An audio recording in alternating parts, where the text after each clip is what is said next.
Ô, Gael, quantos anos você tem agora? Quanto é isso? 3. E antes, você tinha quantos anos? 1. E depois? 2. E depois? 3. E quantos anos você vai fazer no seu próximo aniversário? 4 vezes eu vou fazer. Depois 7 anos. Sério, filho? E depois? Depois eu vou ficar um adulto. The brain never stops developing until you die. If you're 100 years old and you learn something that you didn't know before, your brain makes new connections. But the most rapid period of brain development is in the first few years. Babies learn more in the first 3 years of life than they will ever learn again. They learn more rapidly from 0 to 3 than they will learn from 10 to 13 or 20 to 23 or 30 to 33. There are critical periods in development where the brain's structures are just waiting for the environment to show how does this culture do things. A volte mi sono sentita spesso dire il bambino ha bisogno di imparare, è una sorta di vaso da metterci dentro dei saperi. No, non è vero, non è questo. Non è una tabula rasa dove tu appoggi i tuoi saperi, le tue competenze. L'importante è vedere il bambino come capace di avere tanto dentro, di avere tanto da insegnarti. So the only way that children can achieve this amazing capacity for learning and exploration, that all depends on the fact that they have a very secure, stable, loving set of caregivers, people who are taking care of them. Probably the most significant discovery is that brain development is influenced as much by the environment as it is by genetics.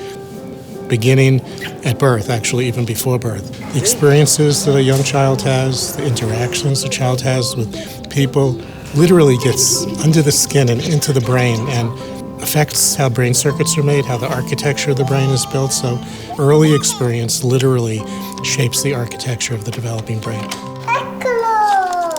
Learning begins literally from the time that babies are born, and there's even some evidence that there's learning inside of the womb.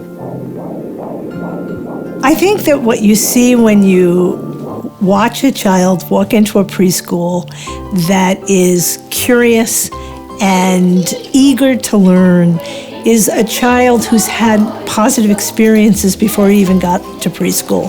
He's had nurturing and responsive parents. He's been in a safe environment. He's had good health and nutrition. That child comes with a set of skills and a set of interests in life, in exploring, in playing, in socially playing well with others, that a child that doesn't have those experiences doesn't come with. The children whose development is at risk are children who live in very difficult circumstances.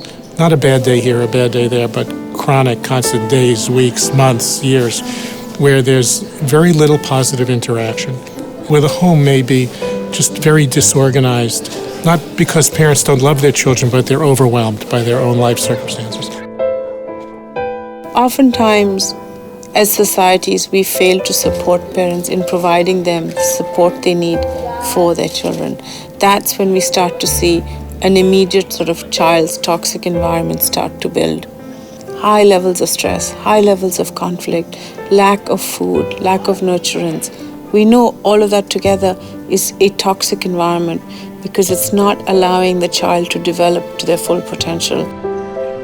The way people parent is heavily influenced by the way they were parented. And whether adults have the skills and the capabilities to provide a safe, stable environment for children is determined by whether they themselves were raised in a safe, stable environment. Somewhere along the line, the cycle has to be broken.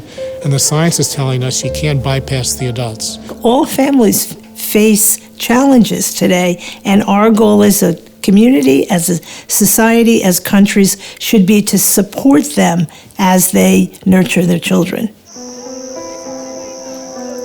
You know, they use the term, it takes a village, and I don't think they mean that as a lot of people taking over your child. What they mean is that we help you raise your child as a community, and that's what we're after.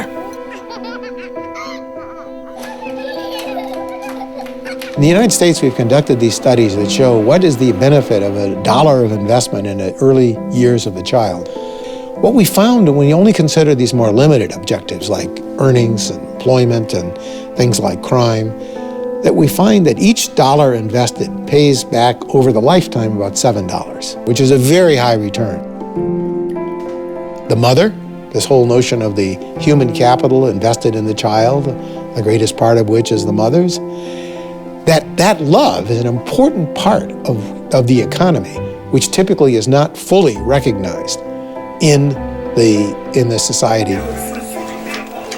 Why, knowing what we know about how important this early childhood time is, it's so important for the success of their future, for their future IQ, for their future health. If it's so important, why do we act like it's just the mother's job to take care of that baby, or just the family's job? Why are we not saying this should be the job of our entire society? Why is this not the job of our governments? Why is it not the job of industry to help protect this little baby?